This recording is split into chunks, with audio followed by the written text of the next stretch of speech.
Tu savais, toi, que ça avait changé, les critiques express? Ouais, je me trouve à la nouvelle adresse. Bon, écoute, je vais te laisser et je vais te dire ça après... Me voilà enfin! Pour sauver la veuve et l'orphelin, rien de tel qu'un vrai héros! Ok, je te rappelle, il y a vraiment du bon en face de moi. Pardon, mais il vous arrive quoi, là? Il m'arrive rien, jeune freluquet! J'ai décidé de devenir un super-héros! Mais vous êtes pas un vrai super-héros? Bien sûr que si! J'ai une cape. Et vous êtes quel super-héros? Je me nomme Menuman. Menuman? Comme ça, je garde le logo. Alex! Arrête de faire le con et va serrer un client! Et tu mets ton à la merde! Merde! Très bien, monsieur. Alors, qu'est-ce qu'il fallait donc comme menu critique express pour le jeune freluquet? Eh bien, le style super-héros me plaît, donc je vais me laisser tenter par mes super-héros malgré lui. Sans sauce, s'il vous plaît. Très bien. Alors, installez-vous confortablement dans votre siège. Menuman arrive avec votre plateau. À tout de suite.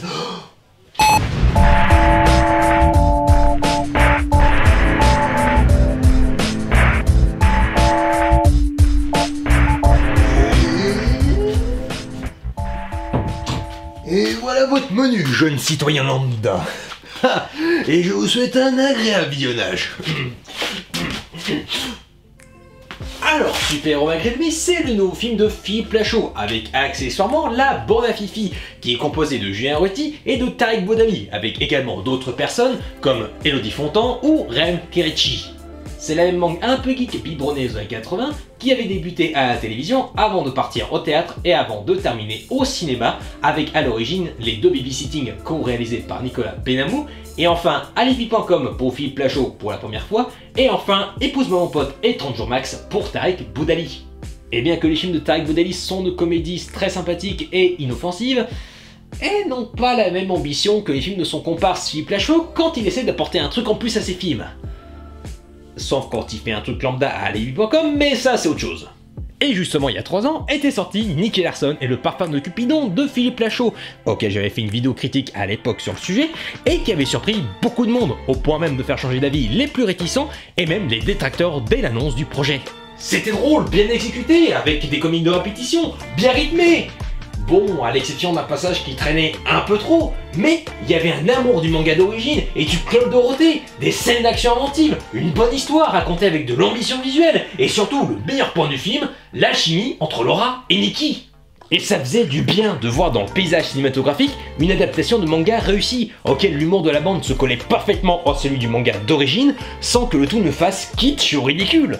Et bien que des films de Philippe Lachaud, ce soit celui-là qui a bien marché, avec 1,6 million d'entrées, et ben ce qui peut éventuellement faire tâche dans sa filmographie, et qu'on peut expliquer certainement ça dû au genre même du film. Bah, Philippe Lachaud ne s'est pas dégonflé, et a annoncé que son prochain film serait un film de super-héros.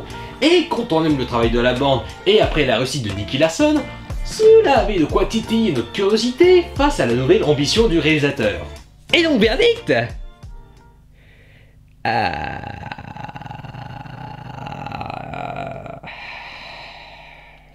Comment dire... C'est... Oui... Mais enfin... Cela dit... Certes... Il est vrai que... Mais il est à noter aussi que... Voilà conjointement, selon la nomenclature des droits de l'homme et de la libération de la femme, il n'est pas impossible de dire que... Oui, enfin bref, arrêtez de tourner autour du pot, c'est pas terrible, quoi. Bah, en toutes circonstances de la réglementation du foie gras et de l'association des canards en colère... Ouais...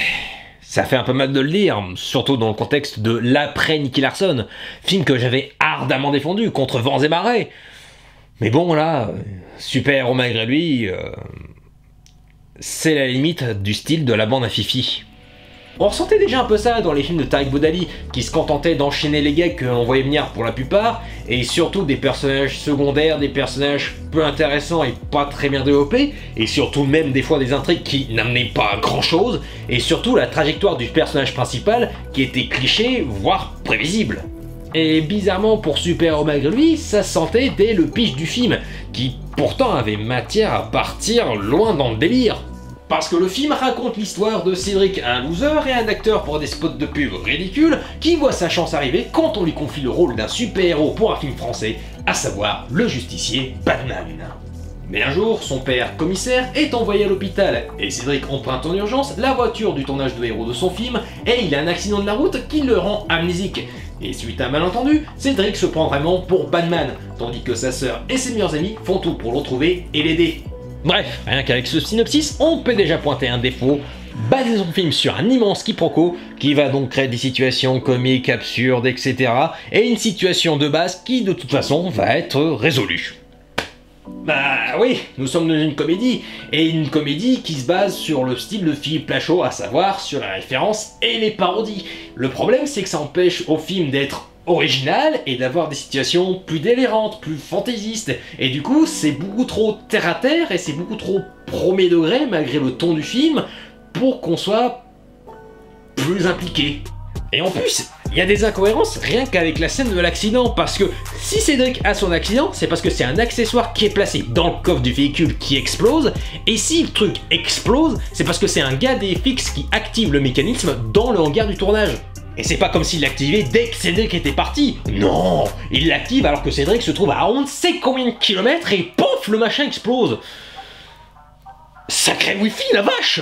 Et tout de suite, il y a une autre incohérence, c'est avec la montre gadget que Cédric a, qui affiche carrément un programme holographique et qui montre des fichiers vidéo de l'acteur qui joue son majordome dans l'histoire et qui lui explique le background du film. Alors déjà, comment ce truc holographique peut fonctionner dans notre monde, et puis surtout de deux, pourquoi s'emmerder à créer une montre qui fait un programme holographique, et puis surtout à tourner les fichiers vidéo? C'est pas genre le pire moyen pour gâcher de l'argent? À quoi ça sert donc de se faire chier à créer cette montre qui donc affiche un programme holographique, sachant que tu peux le faire sur After Effects pour quasiment que dalle depuis, même si tu dois payer peut-être des plugins ou quoi que ce soit. Donc pourquoi payer pour un truc holographique qui va coûter je sais pas combien de milliers d'euros? Et surtout, à quoi ça sert ces fichiers vidéo dans le récit même de l'histoire du film qu'il est en train de tourner? Ouais, disons que le scénario se facilite bien la vie pour que son histoire avance, parce que sinon son concept de base, il a pas beaucoup de sens.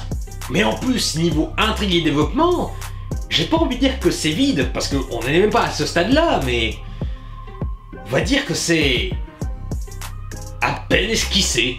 Le genre super-héroïque a pour vertu de montrer des personnages vulnérables qui sont proches de la vie quotidienne.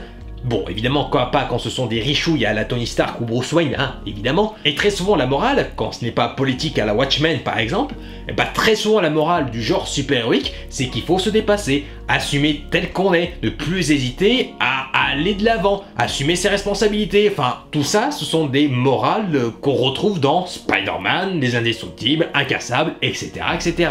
C'est commun, certes, mais amené de façon différente avec des enjeux et des personnages qui leur sont propres. Par exemple, Incassable, c'est l'histoire d'un homme dont le couple bat de l'aile très proche du divorce et dont l'histoire va servir en fait à ce qu'il retrouve sa puissance d'antan qu'il avait cachée par amour durant sa jeunesse et surtout qui va montrer que c'est un humain sensible avec des failles. Et l'histoire fonctionne avec les autres personnages et l'univers réalistico-fantastique, je sais pas si ça se dit, pardon, qui l'entoure et qui amène à leur développement. Mais en super-héros malgré lui, bah ça parle de confiance en soi, ce qui était déjà un peu le cas dans Babysitting 2, mais aussi de l'égoïsme avec le personnage de Cédric et son père, et aussi le personnage d'Alain Belmont.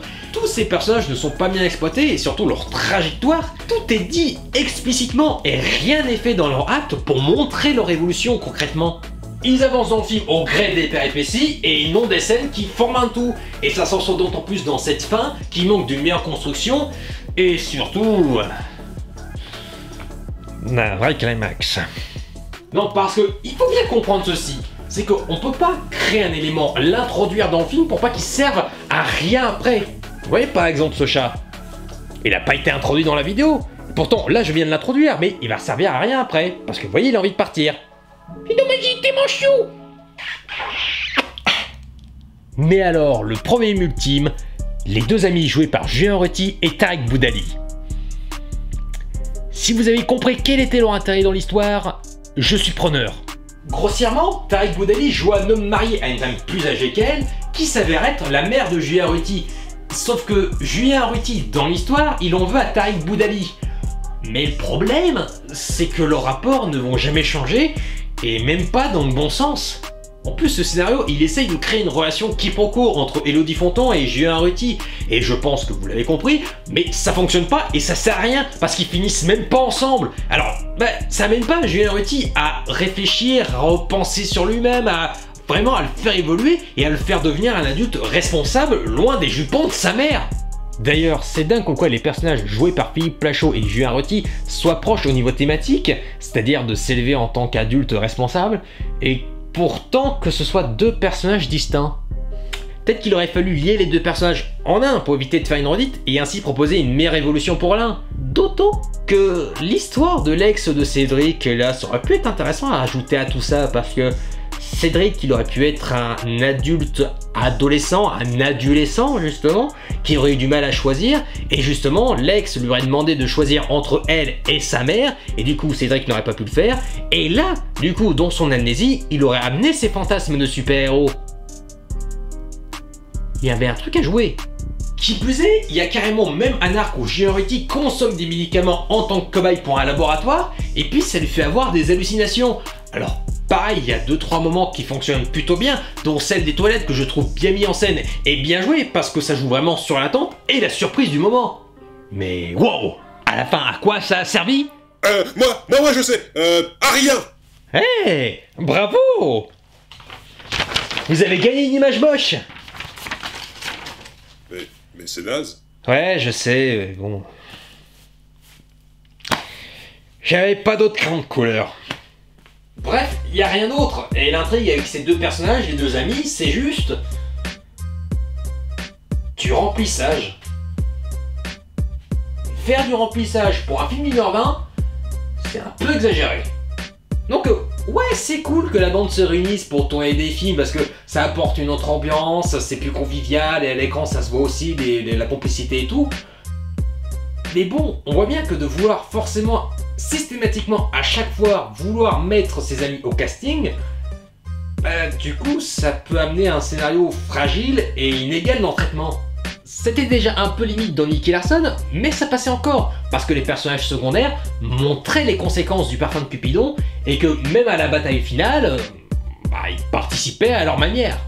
Et d'ailleurs, à la fin de Super Héros malgré lui, les personnages secondaires se font littéralement injecter, donc ça prouve le niveau d'implication dans le scénario. Mais alors j'ai pas compris comment ils avaient réussi à gagner à la fin, comment ils s'étaient débrouillés, parce que c'est carrément fait hors champ, on sait même pas comment ça s'est fait. J'ai pas compris. Et maintenant, la partie qui va piquer, les références. En fait, John Froluquet. Oui. Je suis ton père. Mais pourquoi vous me balancez ça comme ça? Vous ne passerez pas! Oh, mais ça va, oui? La vie, c'est comme une boîte de chocolat. On ne sait jamais sur quoi on va tomber. Mais pourquoi vous citez maintenant du Forrest Gump? Cours, Forrest, cours!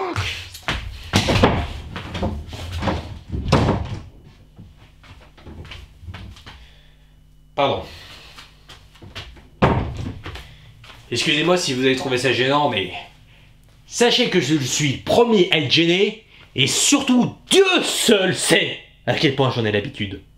Mais voilà, c'était le point que je voulais mettre en avant.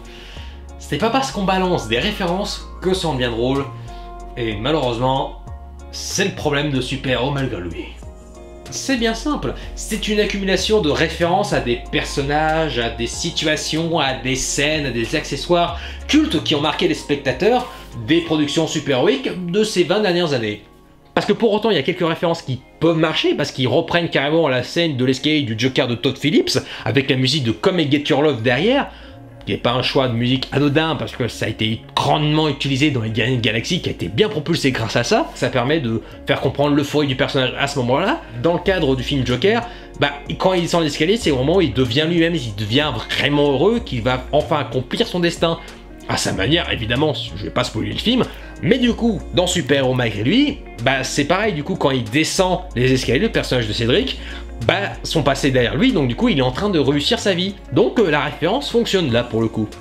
Mais pour autant, il y a des références qui sont juste là pour être des références. Comme par exemple, à la fin du film, il y a le méchant quand il s'adresse aux 4 personnages qui sont devant lui, et il fait « Je vais vous effacer d'un claquement de doigts ». Et donc, il fait bien le geste, il y a bien le bruitage, et puis surtout, sur sa main, il y a des espèces de pierres qui sont dessinées aux couleurs des pierres d'infini, comme Thanos dans Avengers Infinity War. Voilà, je ne vois pas l'intérêt, s'il n'y a pas de progression, il n'y a rien qui amène à cette blague logiquement, c'est juste parce que c'est rigolo, parce que du coup, comme lui c'est le méchant et qu'on fait référence au méchant du film aussi, du coup c'est rigolo. Tiens d'ailleurs, si je vous dis qu'à un moment donné, on voit une voiture de la marque Logan, à votre avis, qui est le conducteur? Non. Si. Et en plus, c'est super étrange parce que le conducteur, il est déguisé, ou il ressemble à Wolverine, alors qu'il y a les autres adultes dans la même scène, ils sont habillés correctement. Et majoritairement, tout le film c'est ça. Vous avez la référence, bah ça va juste tomber à plat. Vous avez pas la référence, vous allez juste vous demander qu'est-ce que vous êtes en train de regarder à l'écran. Il y a une mauvaise exécution de ces références parce que faire des clins d'œil c'est ok quand elles passent et qu'elles amènent un propos en plus ou alors c'est pour appuyer quelque chose, mais sinon ça ne vient pas la chute. Ou alors faut que ce soit bien amené. Mais là, ça demande d'être fan des films Marvel et DC, bon un peu plus Marvel on va pas se le cacher, mais des films Marvel et DC, d'être fan de ces films là et pour juste des références évidentes en plus. C'est pas comme si ça demandait un plus grand bagage ou s'il y avait une plus grande réflexion derrière, c'est juste de la référence pour faire de la référence. Là ça sonne juste comme du... frites beurre et Setzer. À ce point? Ouais, à ce point. Ce genre de film parodique qui enchaînait les références à différents genres et de films différents et qui enchaînait les blagues à vitesse grand V sans comprendre la mécanique de l'humour et qui te mettait bien la référence au grand plan pour te remarrer. Bon, on tombe pas non plus dans la vulgarité et les blagues bas du front de ces films-là, à la Big Movie, à la Disaster Movie, ou de ce genre de scène blague à la Spartatouille, où ils parodient la scène des bébés de 300 de Zack Snyder, et que là, dans la parodie, ils sortent un Shrek bébé sans aucune raison, qui vomit en plus. Parce que c'est drôle le vomi. Non, non, non. Au moins, les références dans Super-Héros malgré lui restent des références aux super-héros. Au moins, il y a une cohérence, il y a une consistance qui va jusqu'au bout. C'est pas non plus la grande catastrophe à ce point-là, on va se calmer 2 minutes. Puis Plachot, il sait encore écrire des blagues, Dieu merci. Mais pour l'ensemble des blagues du film, celles qui ne sont pas forcément des blagues références, eh ben, elles ont forcément une préparation en amont, soit une scène auparavant, ou soit plusieurs scènes avant. Donc quand on les voit arriver, ces blagues-là, quand on voit certains moments, on sait que ça va venir des blagues pour après. Genre, pendant une scène du film, on trouve un aigle royal en cage. Donc, puisque nous sommes en comédie, vous imaginez bien qu'il peut y avoir que 2 options. Soit on le tue, soit on le laisse échapper. Et donc, on va bien assister, quoi qu'il arrive sur les 2 cas, on va bien assister que c'est un animal rare qui était difficile à se procurer, qui coûtait très cher, etc. pour bien préparer la vanne. Pareil pour la voiture concept de la sécurité routière. On se doute que ses capacités vont être vecteurs de blagues, et que donc on n'est pas surpris lorsque ces blagues arrivent. Mais, du coup, à un moment donné, quand il rajoute une autre donnée par-dessus, là ça fonctionne. Parce que, certes, c'est peut-être pas la franche rigolade, mais ça fonctionne parce que c'est inattendu. Et les meilleures blagues, bien qu'il y en ait certaines que l'on sente et que, bien qu'il y en ait quelques-unes qui fonctionnent parce qu'elles fonctionnent au sein même du film et qu'elles arrivent sans prévenir, et ben les meilleures blagues sont à la fin. Et que d'ailleurs on assiste même à la fin du film à une scène de Batman qui serait donc réalisée et écrite par Philippe Plachot. Donc un style parodique. Et merde, c'est ça qui aurait été cool à faire. Ça aurait peut-être ressemblé à un Nicky Larson bis sous forme de film de super-héros, mais ils avaient totalement le moyen de partir dans leur propre univers, leur propre délire, leur propre personnage. Et cette scène à la fin du film, cette scène de Batman, c'est la meilleure de tout le film. Over caricatural et over the top, peut-être, avec un immense placement de produit. Mais la vache, c'est fou de se dire qu'ils avaient les moyens de partir dans un délire comme ça, et qu'ils se sont contentés de faire une comédie lambda sans grande ambition. Et ça m'ennuie de dire ça. Parce que j'ai pas envie de les descendre gratuitement pour faire des vues ou pour prouver une quelconque supériorité, parce que je sais très bien que faire un film et de se renouveler, c'est très compliqué. Mais quand on voit un film comme Les Vedettes du Pamacho, qui certes a une histoire classique et convenue, bidée alors que il y a un amour de ces personnages en marge, qui sont en galère, qui sont bourrés de défauts et qui sont quand même attachants, parce qu'ils se retrouvent confrontés comme ça du jour au lendemain au monde de la superficialité et des faux semblants durant tout le film, avec des gags bien amenés et surtout certaines qui sont vraiment surprenantes de comment elles sont traitées, avec le bon sens du timing et avec une réal qui est vraiment soignée. Rien que l'introduction pour présenter le personnage de Grégoire Ludig, il est phénoménal, et puis l'univers visuel il est impec. Bah ça fait mal. Ça fait mal de voir que Philippe Lachaud l'a fait dans Nicky Larson, qu'il aurait pu partir dans ce type de film, alors qu'il y a juste dans ce film-là 2-3 idées visuelles intéressantes, parce que ce sont des plans qui font très iconiques avec une certaine très comics BD, mais dans tout le reste est très lambda. Ça fait mal quand on est fan d'eux depuis des années. Et j'espère que leurs prochains projets seront intéressants. Ah oui, d'ailleurs, ils ont annoncé quel serait leur prochain projet qui serait une suite. Ah tiens, pourquoi pas? Nicky Larson 2, ça pourrait être cool. Il y a plein de potentiel, ils peuvent encore prendre d'autres mangas pour pouvoir leur inspirer. Ou ça Babysitting 3, ouais, il y a un moyen encore de renouveler le concept de phone footage tout en développant les personnages. Ah non, ils ont dit que ça serait Alibi.com 2. Eh merde. Ah, et puis aussi, ils ont d'ailleurs annoncé que Tarek Boudali allait réaliser la suite de 30 jours max. Ok, j'ai pleuré dans un coin. Et voilà.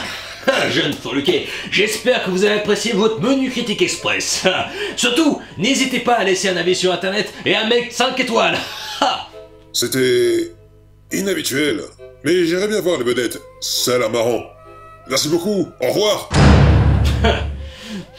Et encore un innocent de sauver. Avec Monuman, les critiques sont plus sûres. Alex, arrête de rêvasser et va nettoyer mon bureau avant de partir. Et tu nettoieras les chiottes avant de faire. Y'a personne qui l'a fait depuis une semaine. Tout de suite, monsieur. Ça, c'est une mission pour Monuman. Et après, c'est une journée de plus en moins. Et à demain, pour la même Quand-ange? Que vois-je? Oh mon Dieu! Une agression sur une vieille dame! Il faut intervenir!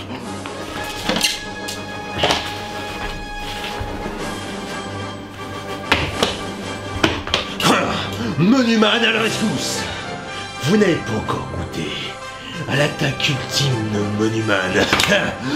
L'attaque de l'hélicobite! Oh!